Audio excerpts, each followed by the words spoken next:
কাই মৃত্যু বিভীষিকাৰে আসন্ন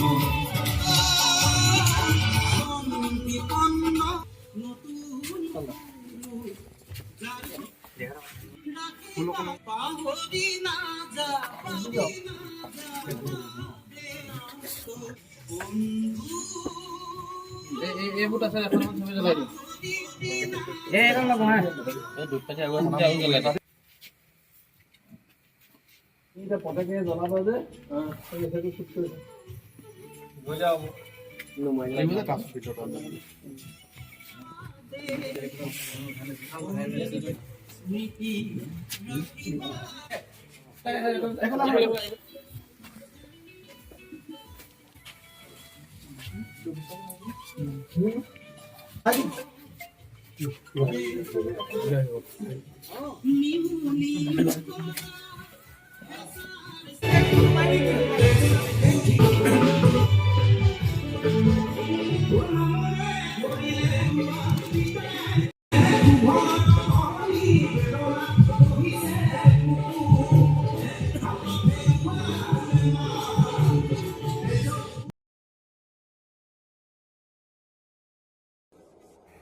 প্ৰয়াত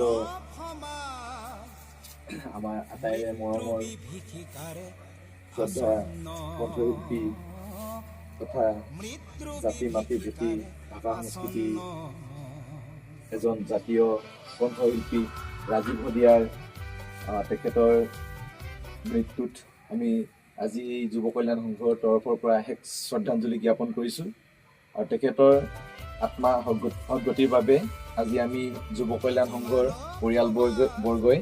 1 মিনিটৰ বাবে আমি মৌন প্ৰাৰ্থনা কৰিব বিচাৰিছোঁ গতিকে সকলো ৰাইজে 1 মিনিটৰ বাবে মৌন হৈ তেখেতৰ আত্মা সদ্গতিৰ বাবে যেন কামনা কৰে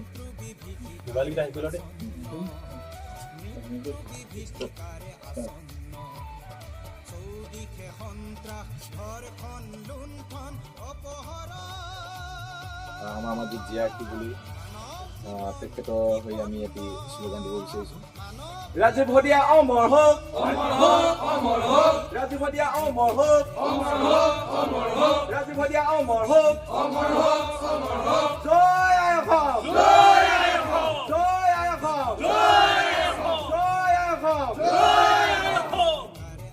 পূৰ্বাৰ নিশাই আমাৰ পৰা যে এনেকৈ এজন আমাৰ গণশিল্পী আমাৰ কাৰণে আমাৰ নিজৰ মাটি দেশৰ কাৰণে যদি গাই থৈ এজন গায়ক হেৰুৱাই পেলাই আমি সঁচাকৈ বহুত দুখ অনুভৱ কৰিছোঁ তেখেতৰ গান শুনি য'তেই নাযাওঁ মই এজন ক'ৰবাত যদি ফাংচন কৰিব আহে ৰাজীৱ শদিয়া বুলি ক'লে পগলা নিচিনা আমি যাওঁ গতিকে কান্দিছোঁ কালি ভিডিঅ' কিছুমান চাই পেলাই বহুত কান্দিছোঁ